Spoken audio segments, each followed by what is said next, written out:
In this video, I'm going to show you how you can easily remove WhatsApp button from your Facebook page. Be sure to watch the video to the very end so you don't make any mistakes.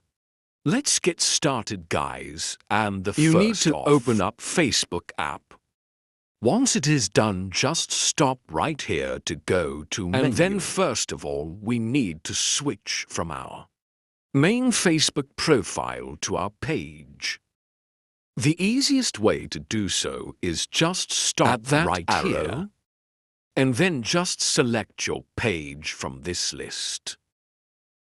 Once you switch to the page, then just stop right here at Pages. Profile picture to go to it. After that, top right here at these three dots to go to Page Settings. And on that page at the second position, you will find Edit Action button option.